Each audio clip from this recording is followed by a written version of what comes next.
Boris Johnson's new book, Unleashed, is described by the publisher as one that shatters the mould of the modern prime ministerial memoir, which figures Boris, as people call him, has a somewhat chaotic, dishevelled persona, and that's endeared him to many. Without him, Brexit might never have happened.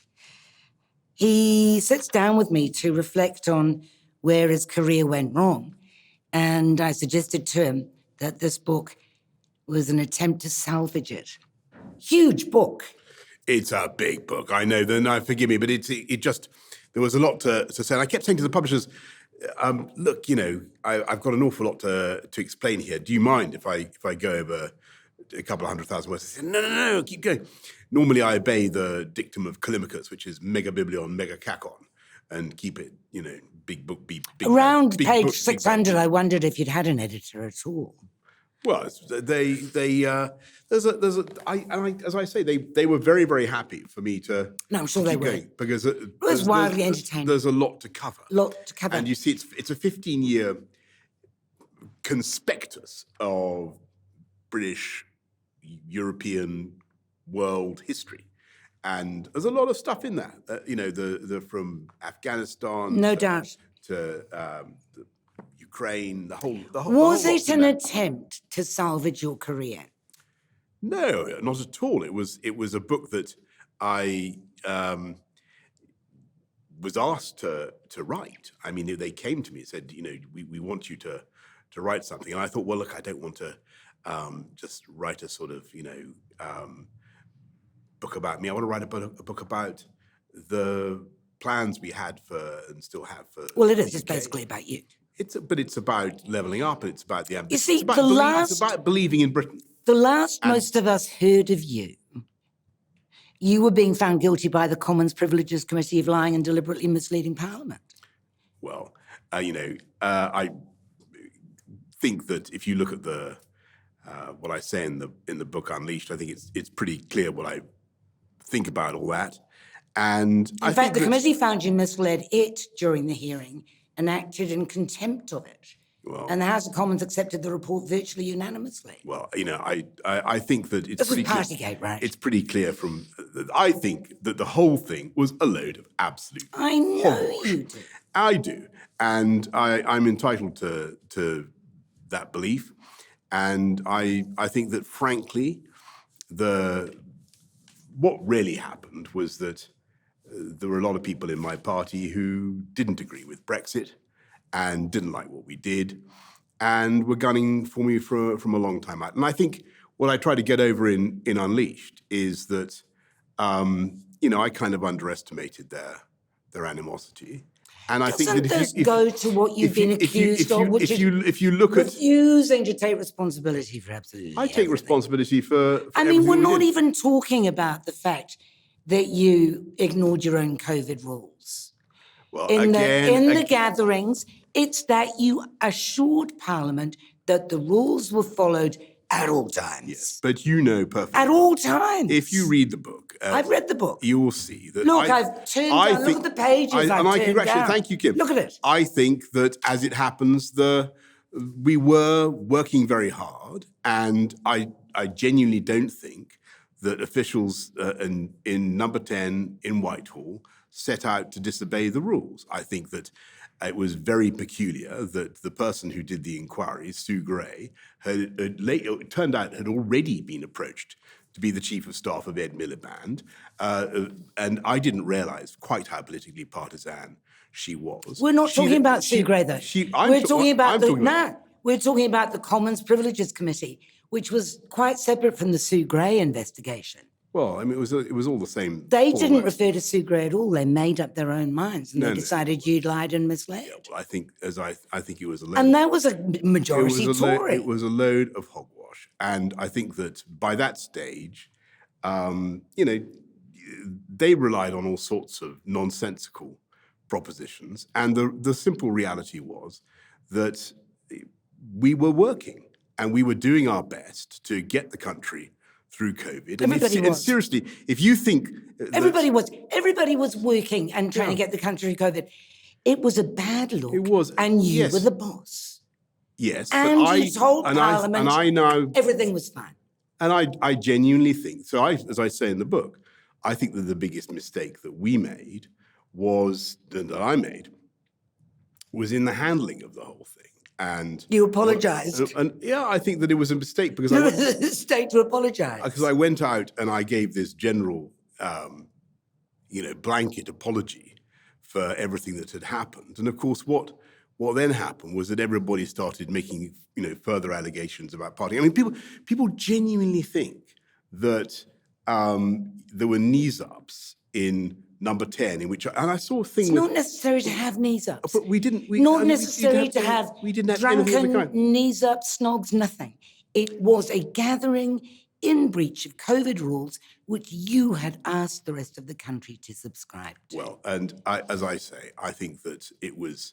I think the one event that I was found to look. I mean, I said on the book. I think it was very, very peculiar, and we at the time actually briefed out that we'd had the event in the cabinet room on the day of my birthday, because we thought it was so within the rules and so unexceptional that it could be briefed to the media. In fact, a slightly exaggerated account of that event was briefed out. Look, what I can tell you, Kim, what happened was in my view, a complete stitch up. And Why? Why would they stitch you up? Because they want. Or more to the point, let me put this another way. Let me tell you why. Because how was it that it you was a complete squandered load of bollocks. your majority of 80 because in less than 3 years? Because people were. You've got to understand that the British establishment and most Tory MPs were opposed to Brexit, and they knew that I delivered it, and they knew I defeated Corbyn very handsomely, but they thought that, and they resented me. I mean, a lot of them did. And resented you because you forced for Brexit. all sorts of reasons. Yeah, because that's right. But surely most of them would have said, look, it's obviously, working. We've got an 80-seat majority. That's right. And I thought that's what they would conclude. And I thought that they would see that it was a mistake to have a change and a rupture at that stage. But, they didn't. And as I say in Unleashed, I think that it would have been better to continue with the team that we had, because as things turned out, we went on to the 2.5 years after they thought they could dispense with me. They went down to the biggest defeat since the 19th century. Do you really think that it was Brexit that set them against you? I think there were a number. I think it was a number of things. Many other things. There was. I think there was. Look, name them. I think there were various things, and you've got to understand at the end of Chris Pincher was one of them. Chris Pincher, whom you endorsed and said, I know nothing about his history of sexual harassment. Turns out you did. You did know. Yes. We certainly mishandled the briefing around that, and it was, but that wasn't the reason why they. Well, it could have been your support of MP Owen Patterson's breach of the lobbying rules. Yes, I think that was as I say in Unleashed, I think I definitely got that wrong. But here's another one. I think these things you've got to look. I mean, in the grand scheme of things, they were relatively unimportant. But all rolled up. And rolled up. All rolled up. They didn't add up to a row of beans. But what you really had was a situation in which, towards the end of a long period of Conservative government, after more than 10 years of Tory-led rule, but only 3 of you. What you had was a position in which too many of my beloved colleagues on the backbenches didn't think they were going to get promoted under me, didn't think they had a future in the Johnson regime, and they were long-standing opponents of mine. And they thought, look, he's got this huge majority. He's achieved. Well, we're going to be safe. We're going to have the boundary changes. We can afford to roll the dice and get rid of him and see what happens.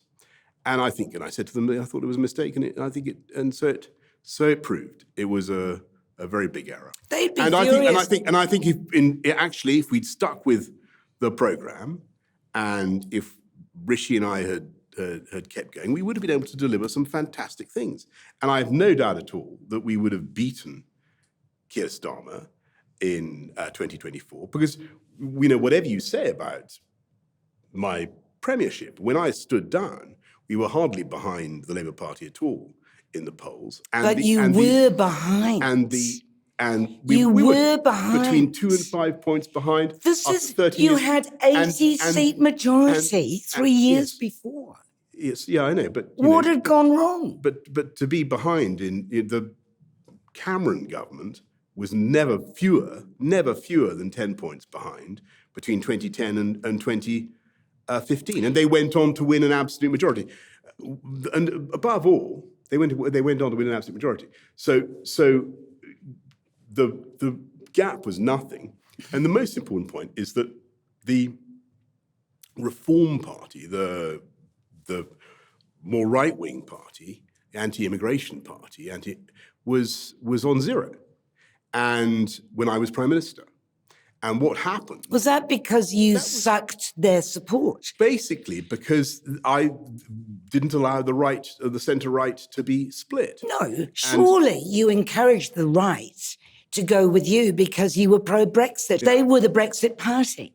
Yes, but and you gave them what they wanted, so of course you deflated them. Yes, and you appealed to the racists and the xenophobes of the Reform Party. So are you saying that 17.4 million people are racist and xenophobe? No. That's what you just said. No, I didn't say that. And I didn't say that. Are you saying that they were but racist? But a proportion of them indeed were, as you know it. What proportion of the 17.4 million people were you saying? How would you characterise Nigel Farage? What would you? No, I want to ask you. What proportion of the 17.4 million people who voted for Brexit would you say were racist? It doesn't matter. No, I'm interested in your view. How many would you need? I'm just interested in your view. I don't think that was why they voted for Brexit. There was a whole range of reasons, but that would be why they voted for Nigel Farage. So you think that it was about racism and xenophobia? Is that a large part, yeah.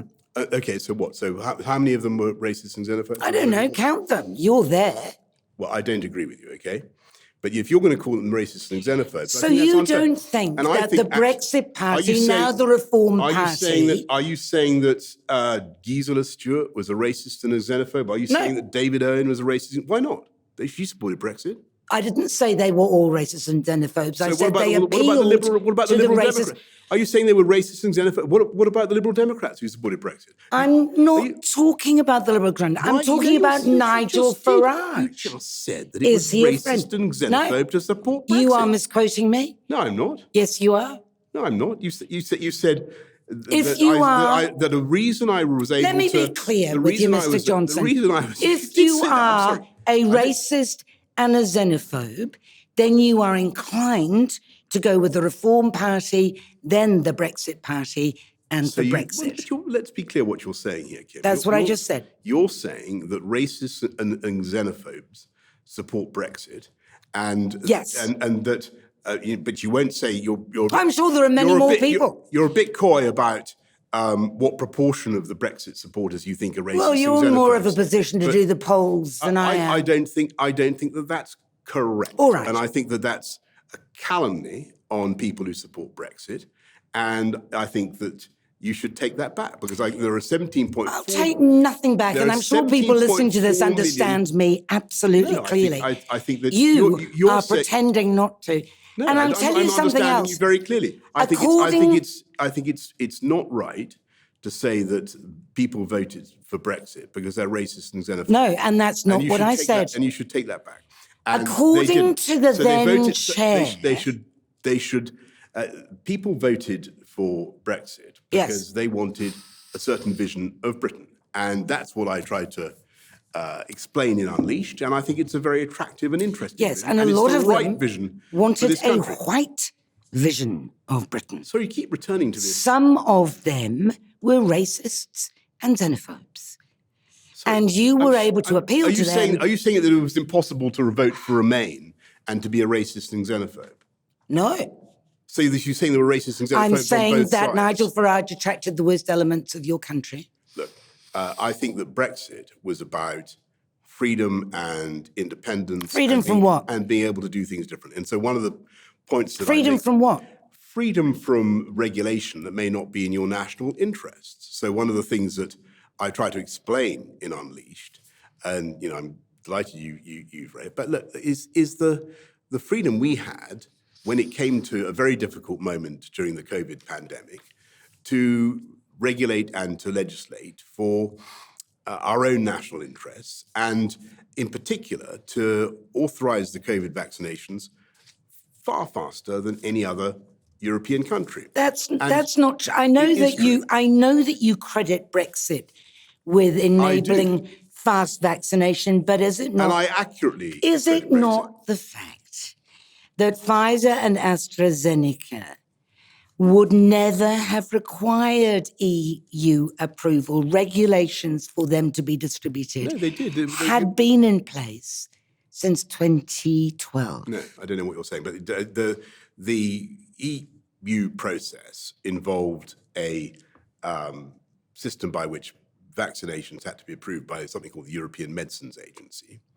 And so 27 EU countries waited for the European Medicines Agency to approve those vaccinations, not just Pfizer and AstraZeneca, but Moderna and others as well. We, because we had our own medical health regulations agency, were able to go ahead several weeks in advance. I mean, I think a month at least, 6 weeks in some cases.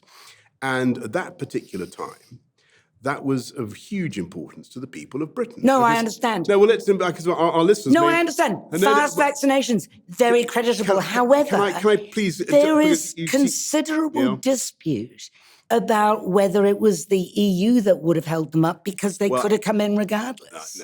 No, there's no question that if we'd remained in the EU, and Kim, I think in all intellectual honesty, I think everybody accepts this, if we'd remained in the EU, we would have remained in the European Medicines Agency and part of the EU vaccines procurement program. And there is not a snowball's chance in hell that we would have come out and done the vaccinations. We would have broken with the pack and done the vaccinations at the pace that we did. And I know that this sort of fries the brains of the Remainers, and they think, because it is a very difficult fact to. Well, what the Remainers say is that you're wrong. So I don't think their brains are fried. I think they just disagree with you. Yes, but they have to. You have to believe that the UK would have done something totally different from the rest of the EU had we remained in the EU and remained part of the EMA and remained part of the EU vaccine procurement program. It's completely implausible. And they know it. Indeed, you deserve credit. So I think rather than fighting on this ground, which I don't think is strong for you, you should concede it. And the fact is that because of Brexit, we were able to get on and vaccinate faster. And just give you the figure that drove everybody potty. If you look at what we'd done by March 2021. We'd vaccinated 45% of the adult population of the country. We'd vaccinated almost 100% of those over 80, the vulnerable people. And it was a fantastic thing. I mean, you can remember how frightening this was. No. You had people. Dying, I've said, done. You had people dying. However, it wasn't me. It was thousands. It was thousands and thousands of people. Who did an amazing job. And the point is that it was partly thanks to the regulatory freedom that we had because of Brexit. Now, that is just the beginning, I believe, of ways in which the UK can do things differently, can diverge from patterns of European regulation which are not conducive to growth. And if you look at the performance of the UK, European economy. Since you insist, with the American there is a headline just today that British food exports to the EU have fallen by £3 billion a year since Brexit. Well, look, I haven't seen that statistic. Actually, Well, does that surprise you? Britain remains, I think, the fourth biggest exporter in the world. In spite of £3 billion a year. Exports go up and exports go down. Let's see, we export Down a lot of stuff. £3 billion a year since Brexit. Britain remains, and I think has actually gone up as one of the biggest exporting powers in the world. And by the way, since we're in New Zealand, I would remind you that our trade with New Zealand has increased by, I think, something like 25%. And we are now, thanks to the free trade agreement, which is perhaps of more direct interest to our remaining listeners, I've heard that line before. Our free trade agreement means that thirsty, hungry, discerning British consumers are getting through, I think, a quarter or 24% more New Zealand meat and beverages than they were last year. Yeah. That's a fantastic thing. And that's important for the people of New Zealand. It's a good thing for the world. And, I'll look at the figures that you mentioned. Overall, Britain's exporting performance has been very good. And actually, the truth is that, in spite of everything that's thrown at the Brexiteers, the UK economy has grown faster since Brexit than Germany, France, Italy, lots of countries that, as far as I can see, I think that's arguable. are still members of the European Union. Look at Ireland for a moment. Ireland's still in the EU, of course, and it's thriving. Well, I think that Ireland, and by the way, I think one of the reasons for that is because the Irish have done some sensible things on corporation tax, which I think that we should have done. And instead, we're going in the opposite direction. And you will look at what Labour's doing now. They're putting taxes up on business in a way that I think is absolutely crazy. And that we've got a problem now, Kim, where people are, first time since the 1970s, you're seeing talented people actually fleeing the UK because of Starmer's taxes. And it's unbelievable. I haven't not fleeing the UK because of Brexit. No, of course not. How would you know? Because it's happened since the Labour tax regimes came in. And, the numbers of people going to places like Dubai and in Milan and places like that are quite amazing. And that's because Labour has, they're putting massive increases in business taxes. They've done a ludicrous thing with the... Why did people vote for Labour then? Look, I think that they were sold a false prospectus. Well, they knew what Labour was going to do. Labour raises taxes. No, Kim, wrong. Kim is wrong. Look at what Labour said during the general election campaign. They said no taxes on working people. Remember that? Well, they've been talking about corporations, though, aren't they? No. Sorry, if you put taxes up on national insurance contributions, you are clobbering working people. And that's what they did, clobbering them. And everybody knows it. And they're now attacking the farmers as well in, a very kind of Stalin-esque way, which is exactly what Stalin did, going for the landowners, the kulaks, as they were called. And people feel, you look at even the liberal media in Britain now acknowledges that when you say liberal, do you mean left wing? I mean left wing. Sorry, yeah. I mean the left liberal media. And who I love, by the way. But they're like they take the perspective that you just outlined, that Starmer was. They thought Starmer was going to be a kind of Blairite, right? They thought he was going to be a centrist and pro-business, pro-investment. It doesn't feel like that at all to people now. No. And so when you say, oh, everybody knew what Labour was going to do, which is, I think, what you just said. I mean, the general gist. No, they didn't. I promise you, they thought it was going to be well, they'll be out of the next election. They thought it was going to be like that. And I think they will. And I think that's absolutely right. I think that this is going to be a one-term And Labour do you government. think you'd come back? And I think that... Do you think you'd come back? Look, I don't. I want to try to be helpful and unleashed is an attempt to set out ways in which I think that any government should operate in the UK. See, the weird... And so the vision I set out in Unleashed is the right way forward for Britain. Britain is an amazing So it's country. like a manifesto. No, it's a template. It's literally, I'm trying to offer some thoughts for anybody who does the job I did about what needs to happen. I genuinely think that the UK's potential has been partly unleashed because of Brexit, and I've tried to describe some of the regulatory freedoms that we now have.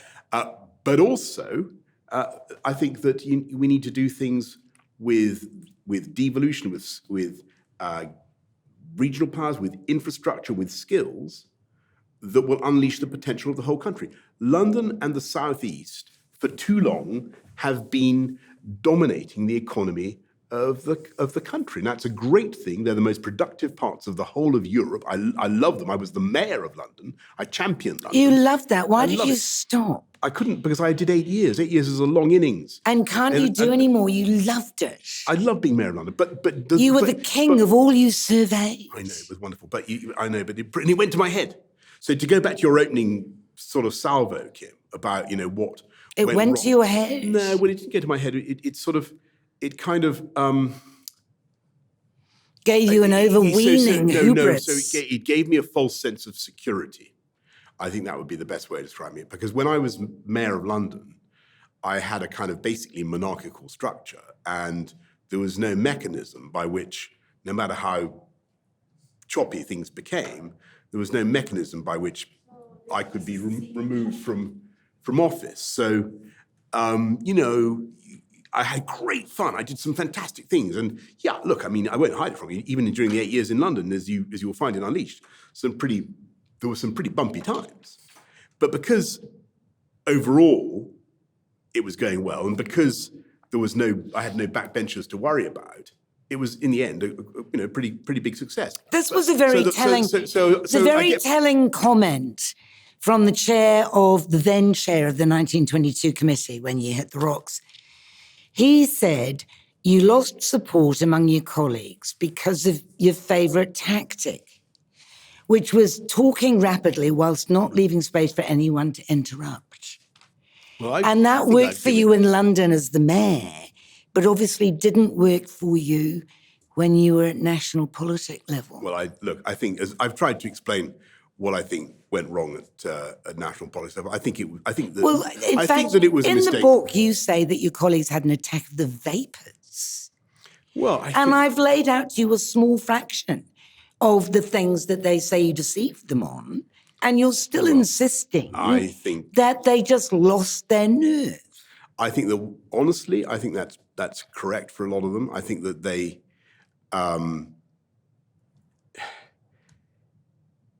one of the biggest problems I had was COVID. It was a nightmare to deal with. Well, to begin with, it was a shambles, right? You did not want to lock down. One of the biggest problems was that because of the lockdowns that we implemented... You hated those lockdowns. In a timely and effective way, by the way. Because of the lockdowns, I couldn't see my colleagues, and I couldn't, feel their pulse. I couldn't interact with them physically, which you need to do. That's why it's different from being mayor of London. You needed to press the flesh. You needed to press the flesh. I needed to be there. You needed to put your arm around people. And COVID, you couldn't do that. I mean, you literally couldn't do that. And that was for 18 months at a pretty difficult time. And so, when I say they had a bit of a, I mean, look, they're great people, but they were getting sledged by social media. For the lockdowns. Over everything. And I think that, I think a lot of them, probably would agree now that if we'd all held our nerve and stuck together, we would have beaten Starmer. But they didn't want to stick with you. No, they thought you were duplicitous. Well, I don't think that's true. I think that they found a pretext, and I think that was a mistake. And I think there were a lot of them. That is a complete abdication of responsibility. I think there were a lot of them who now think it was a mistake to get rid of me. They should have put up with you not telling the truth to them. I did tell the truth to them. Not and, according to the parliamentary committee. Yeah, well, I disagree with them. And, there's nothing I can do about that. I think some of the assertions they make are very, very peculiar indeed. And look, there was a move. I don't for a minute deny there was a big move to get me out. I think I was to blame for that in the sense that I failed to pay enough attention to a lot of my backbenchers, but it was very difficult, largely because of COVID. If you asked a lot of them now, Kim, I promise you, if you asked a lot of them now, they would agree. You promised me. That they goofed. How many? Well, I don't know, but I think a lot of them. Because not after they've listened to you calling them, nervy Nellies who have an attack of the vapors. Well, most of them, sadly, that's not going to encourage them to most look of them, you back. sadly, aren't MPs anymore. Mm. And that's very regrettable. I think, frankly, that we should have stuck together, and it was a big mistake. I think if you look at it, we would have gone on to do some great things. But we'd already done a huge amount, and we had a record to be very proud of. And I think that by 2024, we'd have done an awful lot more. You are so insistently optimistic. Are you by nature optimistic, or are you pretending to be optimistic? I am, but I genuinely think. Well, because you think people's spirits need to be pumped up. No, I think that on the whole, that some of the gloom about the world is overdone, and I think that I think that the world is not such a bad place. I don't share the general hysteria about the decline of the West and the advent of Donald Trump and so on. I think that you think Trump's quite a good chap, don't you? I won't hide it from you. I think he's always been very kind to me, and I think that he was much less bad on a lot of foreign policy issues than people now make out. In fact, I think you could make a very strong case that he was tougher. January the 6th? Tougher than, January the 6th? I never liked that, and I told him that. Never liked it. But you said Trump had a peaceful transfer of power. January the 6th surely puts the lie to that. I think it was a terrible thing. I've said that to him. But on the other hand, you can't have both things at the same time. Hang on a moment. What's happened since then is a man in his late 70s has continued to campaign for every vote that he possibly can, and has gone on to succeed fair and square in a democratic process. And I think fair play to him. And just to complete my point about, and I don't for a minute take back what I said about January 6th. I think it was terrible. But there was nonetheless an orderly transition of power from one administration to the next, once that appalling event had happened. But you're talking about it like it was an accident. It was orchestrated by Trump. Well, but, he hasn't been convicted of any offense for that. And honestly, I think that his record on some of these key foreign policy issues, not to say nothing of his domestic economic policies, are highly creditable, certainly by comparison with his Democrat predecessors. And how do you feel about his attitude towards climate change? So look at Ukraine, about which I care a great deal. Do you think that Ukraine would never have been invaded if Trump had been president? Well, why not? Because I think he would have been tougher. It was he after how? Do what tough? Who gave the Ukrainians the shoulder-launched Javelin missiles? Was it Biden? Was it Obama? Or was it Trump? That's after the invasion. No, how would he have stopped? It wasn't. It was before the invasion. When? It was before the 2022 invasion. Yeah, but it already the Donbass was. Yeah, but sorry, but who was in charge then? Who was in charge when they invaded the Donbass? Can you remember? Probably Obama. It was Obama. What did he do? Zero. And so what could Trump have done to deter Putin from the invasion? So genuinely, the answer is I don't know what he would have done, but that in itself is an important thing. Because I think that he's tougher, and I think that Putin would have really hesitated before doing something that would have damaged badly the prestige of the West and engaged Trump in that way. And But I if think, you were right, and I think that the sheer, and then this is a sort of paradoxical point, but I think the sheer unpredictability of Trump would have been this is the madman theory of well, I don't think foreign he's mad. affairs. I don't think he's mad. Look at what he actually does. No, I'm not saying he's mad. It was actually It's very like, effective. wasn't it Nixon? Look, I mean, just who look at the said fact. if we make them think we're mad, they're going to hesitate to do anything to enrage us. That's right. That's exactly right. And there's a bit of that. And you look at the 4 years he was there, for whatever reason, and I don't think it's a coincidence, they were a period of relative stability. Iran was back in its box. He was tough on the Syria file. He bombed Assad for using chemical weapons when Obama didn't do a thing, and Assad never used chemical weapons again. Yes, So all let I'm me ask saying, you this, Kim, though, based on all your I'm saying, description- Kim, is don't ever think everybody freaks out about Trump. Everybody's very depressed about the state of the world today. You asked me why am I optimistic? I am basically very optimistic, and I think that, broadly speaking, we're continuing to lift billions of people out of poverty. Life expectancy for many people, many countries is continuing to increase. We continue to develop astonishing new cures for I know, it's jolly good. drugs. I just want to get back to Putin for a moment, if you don't mind. Come on. If your analysis of him in the book is correct, and he's doing the invasion of Ukraine for the support from the Russian public, they want to be distracted. He wants to distract them from the powerless state that the country is in, so you wage a war.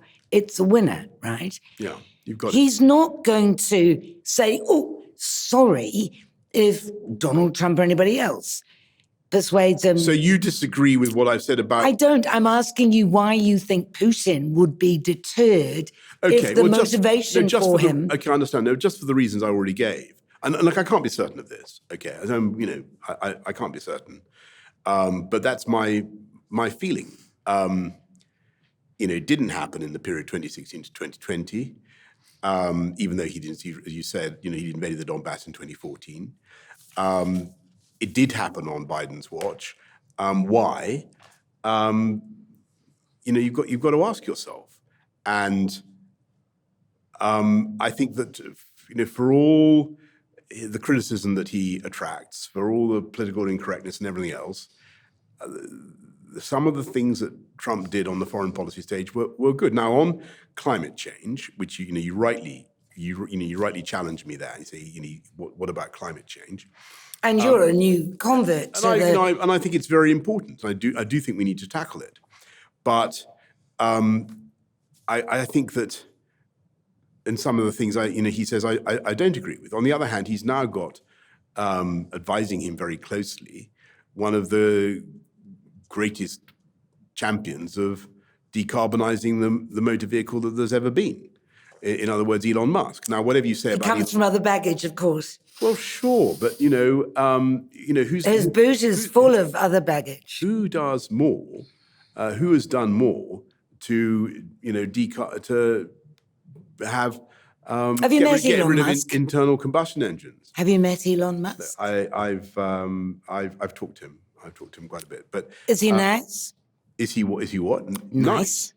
Look, I think the guy's absolutely brilliant. Oh, I thought you were going to say barking. No, I think he's brilliant. I think, look, come on, you can be barking and brilliant at the same time. No, I think that I don't know what you mean by barking, but I think that this is a guy who has built, who manages. Have you seen what he's done to Twitter, now known as X? I don't. It's fairly barking. Is it? I don't. Look, I'm not a great. Oh well, let me tell reader. you. Do you use Twitter much?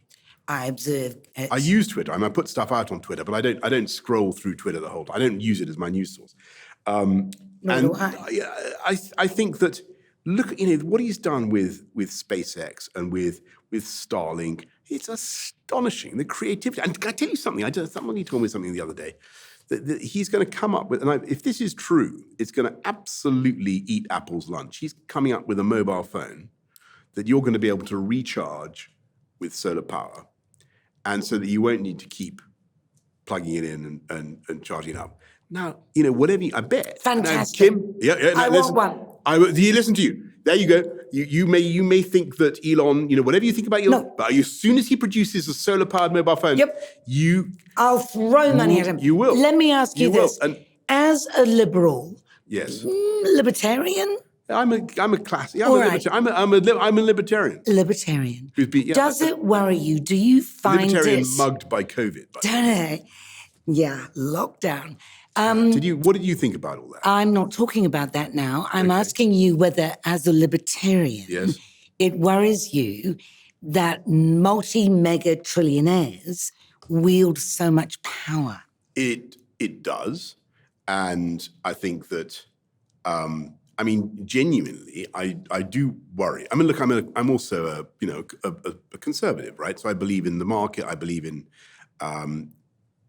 wealth creation and all the rest of it. But I got to tell you that my biggest anxiety now is, or one of my anxieties about the way the world is going, is that we're allowing a huge gap to open up between the very rich and everybody else. You mean Elon Musk and Jeff Bezos? But everybody. There's what I mean. There's the Russian oligarchs. The kind of boardroom class is now Sure. far, and that's tolerable, if and only if people on middle incomes or lower middle incomes actually have access to capital in the form of their own homes. And one of the things, the biggest problem that I think we have in the UK, in most mature Western democracies now, and Canada, they've got it. I think New Zealand has got it. We're not helping our kids get homes in the way that we could. Well, and you need an awful lot of homes for your kids, to be fair. The cost is huge.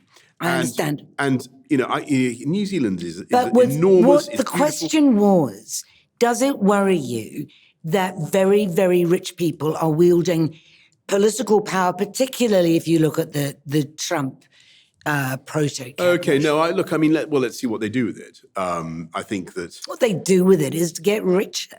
Well, surely. I don't know. That's not the case. I mean, there is plenty of precedent for business people to advise government about waste. And if you think so, Elon is doing something that's very analogous, similar to what Derek Rayner did, who was the chief executive officer of Marks and Spencer, when Margaret Thatcher came in. And he actually set up a committee which was to cut the cost of government. And, he continued to hold a post in Marks and Spencer throughout. And, where are we going with this? Well, I'm just saying there's nothing wrong with having business people trying to help government, help taxpayers reduce waste. Is that what you think Elon Musk is doing? Well, as far as I know, that's what he's doing. Okay. Yes. It was a low blow. That's what he's. I do think. Actually, no, that's fine. I do think that's what he's doing. Yes. And by the way, I think some of the things he said sound. I think the points he makes about defence procurement, they ring true to me so far. And some of the things he said. Yeah. It was a low blow, I'll admit, when I suggested that you need a lot of houses for your children, but you do have 8 children. Yes. And one of the other things that people know about you is that you have had a lot of partners. You were married to Marina for 25 years. How did she put up with you? Well, listen, that's a it goes to character. A wonderful question, but that's a question really that you need to put to her. No, why do you think? And I've always followed a rule, which is no matter how charming and brilliant my interrogator, I never answer questions about my personal life because I wouldn't know where to end. Well, that was why. Where do you end? That was why you got axed from Michael Howard's shadow cabinet. Well, because you lied about an affair you were having then. So you say. I mean, I just did say. Yeah, I know, but I don't want to. Honestly, I find the best thing about this type of subject is not to talk about it because it's not fair on other people. And the minute you say one thing, of course it invites another question, and it gets us off the main subject, which is unleashed. And which all is the wonderful about your things- character. That's what we're talking about, really. Well, I mean, Who are you think- really? Who is the real Boris Johnson? I think you will find all that amply explained in the pages of Unleashed. And what you will find... It doesn't go... I mean, you don't talk about your relationships at all in there. I mean, you presumably... you've got these 8 children and you've had impassioned relationships with people and a wife for 25 years and I don't want to go there. Your personal business. Yeah. But you do not mention it. And what I want to do is... I do ask mention... you Hang on. how... That's not fair. What? I do mention Marina. I do mention my marriages. Of course I do. Barely. But I was on holiday in Corsica with my family is about as much as we get. What I want to know is how you I don't think found... it was Corsica. Was it Corsica? Anyway, never mind. How did you find time To write Unleashed, it was very easy. I sat down. I just cracked it out. To have relationships with so many people and so many children goes to character, and at the same time carve out this extraordinary political career? Well, I think that, I don't want to talk about my family because I'm not. I'm talking about you. I don't want to drag them into things. And nor do I want to, I work very hard, I suppose would be one answer to your question. I love work, but also I'm committed to what I do. And so the purpose of writing Unleashed was to get off my chest. I mean, look, one thing you're right in that you're so right about one thing, which is that, I think you said right at the beginning something like, you blew it, or why did you throw away an 80-seat majority? And you'd be completely correct in saying that I'm frustrated about what happened. And that sort of, I feel... Frustrated with who? With myself, with... I genuinely, because, I didn't think that was what was going to happen. I thought we had a great project and it was obvious we should just keep going. And yeah, so I'm frustrated. And so one of the reasons for writing Unleashed was to explain what I was trying to do and what really gets me going. And so there's a lot of stuff at the beginning of the book about the mayoralty and about my education, where I became a believer in the idea of leveling up. And I had a very happy, lucky childhood, but I went to a school where it was obvious to me that, there was a talent and genius everywhere, but that it reverts to the mean. And I'm certain that in the UK, we are letting too many kids, betraying them, because we're not giving them the opportunities that they need. And the point of being a conservative is that you believe in opportunity, and you believe in the state has a job to give people opportunity by doing certain things, and infrastructure, skills, technology, as I said earlier, some regional devolution. I think these, and which is what we did in London, these are the ways to do it. So it was a big, brilliant, beautiful project, which was frustrated largely by COVID and then by this political disaster. Well, that's effectively got us off your private life. Well, no, but I mean... Well, good. No, but, no, that's I fine. don't know what else I can say. So why is it? And if I read that book, I think, I gave you an answer. You said, how did I do it? I did it through hard work. Hard work? Hard work. Yes. Well done. It's nothing like compartmentalization. Well, it is hard work, isn't it? It's all hard work. Compartmentalization, very, very hard, I've always thought. Yeah. Reading this book, I'm thinking, this guy's Churchill, which is not a thing that's far from your mind, because you wrote a book about Churchill in 2014, some say a hagiography, the one strong man view of history, how one man can make a difference. Yeah.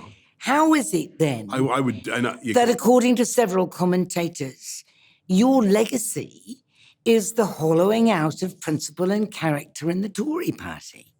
I don't know what you mean by that. You've got no idea. No, I don't think that's true at all.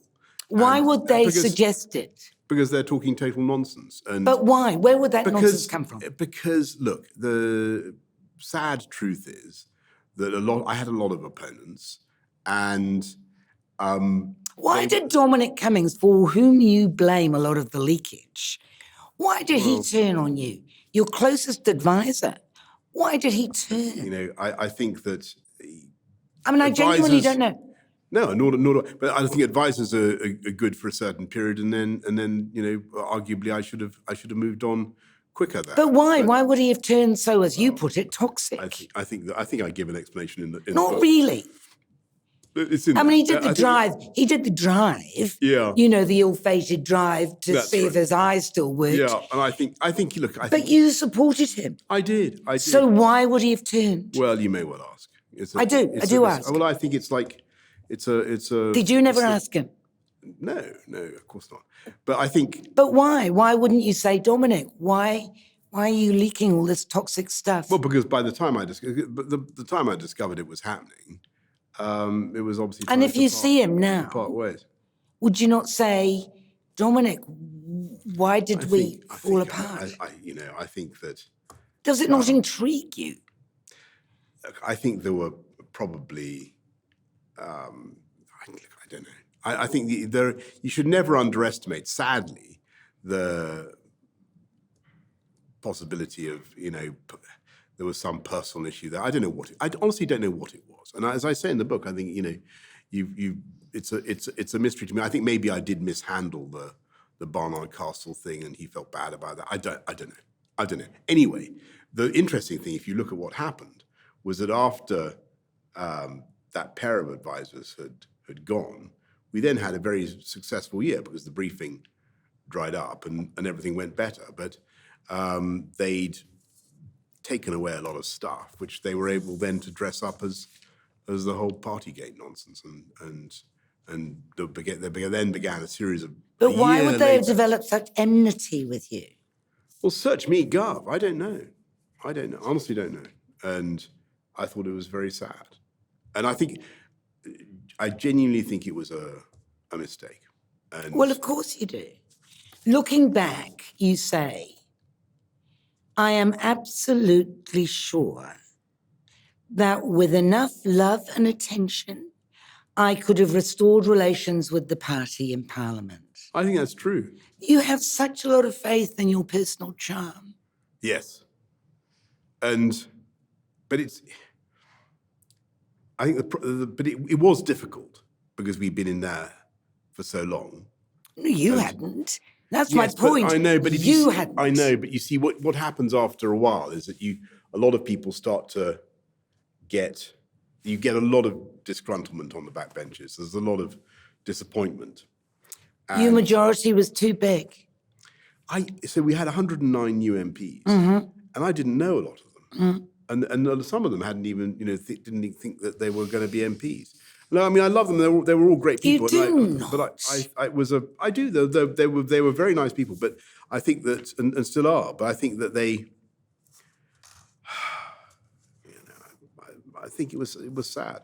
And the biggest mistake was then for our party to allow the right to split. Because after I left, we didn't continue to be particularly strong on Brexit or anything much, and lost people. And so this Reform Party exactly appeared, right. And Reform grew and grew and grew, so that by 2024 it was taking a huge amount of our votes, and that still is a problem. Who do you blame for the fact that, despite the fact that Brexit promised to reduce immigration has grown hugely?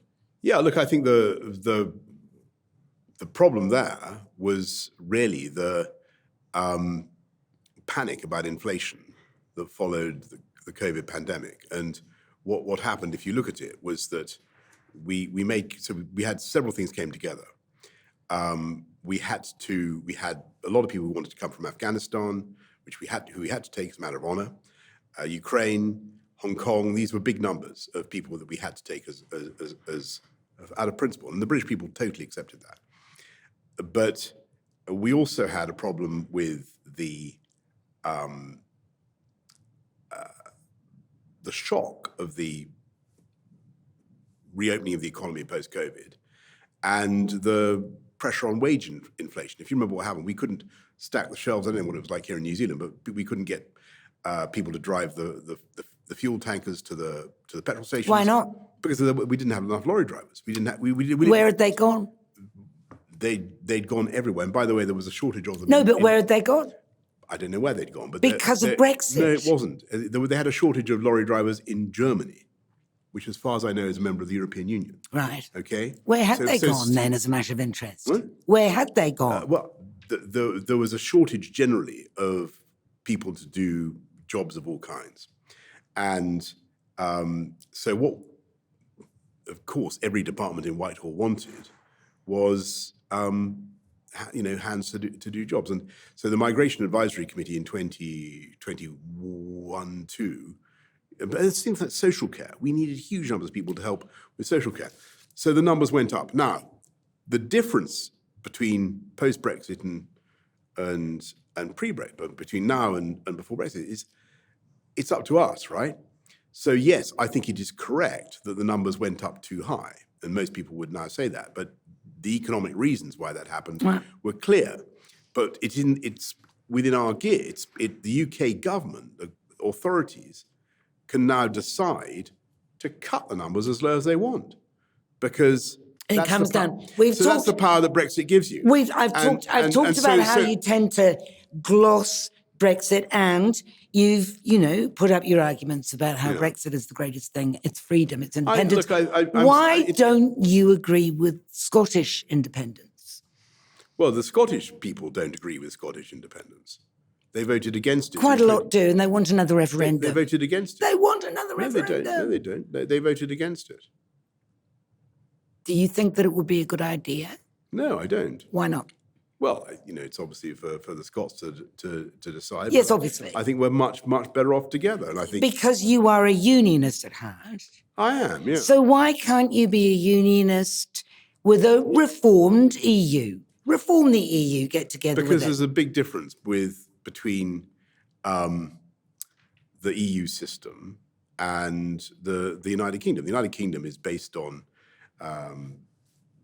unions that go back based on invasion and acquisition. You know it. No, it's based on no. What? It's based on Wales, Scotland. No, a lot of fighting. I think there was quite a lot of fighting. These go back to Tudor times, and if not before. And the union with Scotland goes back to 1707, and it's a thoroughly benign and wonderful thing, and it's based on shared history, principles, traditions, monarchy, heaven knows what. The things that unite the British people are enormous and incredibly powerful, and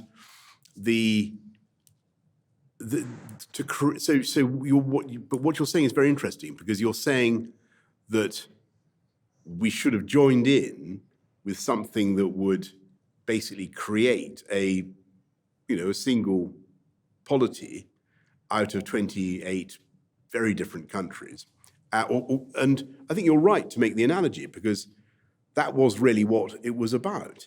And it was really about trying to, and it is a single system of government. It is a single body of law. It is a single court. It is a single currency. And one of the reasons the UK will never rejoin, by the way, is that you have to imagine that the British people would be prepared to vote to spend gross about £20 billion a year, probably more, to give up control of their laws. Oh, let's not talk about the money involved. And their borders. That's going to make everybody's brain hurt, because there's so much dispute about. Well, I can tell you. How much? No, because I'm very happy to talk about that. No. Thank heavens we're out of time. Look, they're turning the lights off. I'm not out of time. I can tell you. No, that's you. You're the bus. The bus of truth.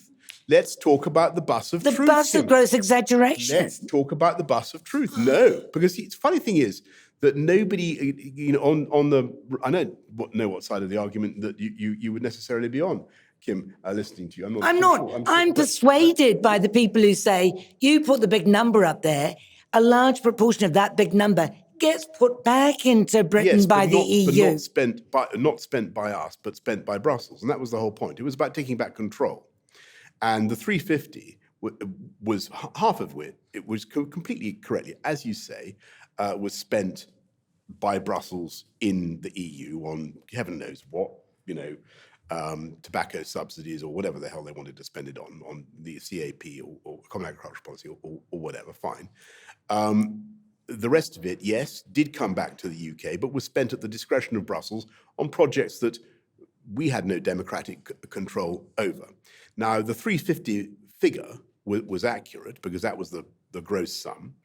And we explained about 1 billion times during the referendum campaign what we were talking about, and everybody knew it at the time. Actually, when you go into the detail of it, the weekly figure mounted very, very swiftly. In fact, by 2020, it would be something like 420 million pounds a week. And so, talking quite serious sums of money, very serious sums of money weekly from the UK. How much did you have to pay the EU to get out of it? And it was worth every penny because How much? I can't give you the figures off the top of my head. Billions. But yes, but of course, because we were still locked in to an EU budget, and it was the honourable thing to do. Time will tell. 10 years down the track. But I'm glad you mentioned the bus because the people on the other side of the argument, and I hope people will remember this, were saying at the time that we would have 1 million people unemployed as a result of Brexit. Do you remember? Yeah. They said we would have to have a punishment budget to raise taxes. Actually, that was completely untrue. The government the Remain side sent a leaflet to every house in the country saying that there'd be an unemployment crisis. When I ceased to be Prime Minister, we had unemployment at a record low, lowest for 50 years. We had youth unemployment, the lowest for 45 years. And we had 620,000 more people in paid employment than there had been before the pandemic began. What I don't know is why you don't get why don't you get the people who are on the Remain side of the argument in and say, why aren't they arraigned for misleading? As they said about the Vietnam War, too soon to tell. Their pants off. In 10 years down the track, the argument will be settled. There will be no debate. It will be clear who is in the right, the Brexiteers or the Remainers. Is that your prediction? I think we're already in the right. And I've given you a very clear example of how It is arguable. I've given you, I think, an absolutely, irrefutable argument that and this is why I think the Remain side find this so difficult, but it is true. From very, very early days, we found, quite serendipitously, a consequence of Brexit that literally allowed us to save the lives of many elderly, vulnerable. I don't know why you're surprised at not managing to completely convince me. You couldn't completely convince the other members of your family that Brexit was a good idea. Rachel, Leo, your father, they all thought that Remain was... Have they changed their minds? Well, have they changed their minds? 17.4 million people. Have they changed their minds? You'd have to ask them. But 17.4 million people. I'm not disputing the figures. The EU. I'm saying that if blood is indeed thicker than water, why weren't you able to persuade them? And other members of my family were in favour of Brexit. And I'm not going to give you their names. So I don't want to go into my family. But I can tell you that my job was not to make the case to. No, I understand. Yes, that wasn't the thing. I'm just sort of testing why your argument wasn't more persuasive for the people who. I think if you look at it, my argument turned out to be extremely persuasive. The irrefutable Boris Johnson. I appreciate your time. You so Thank you. Thank you.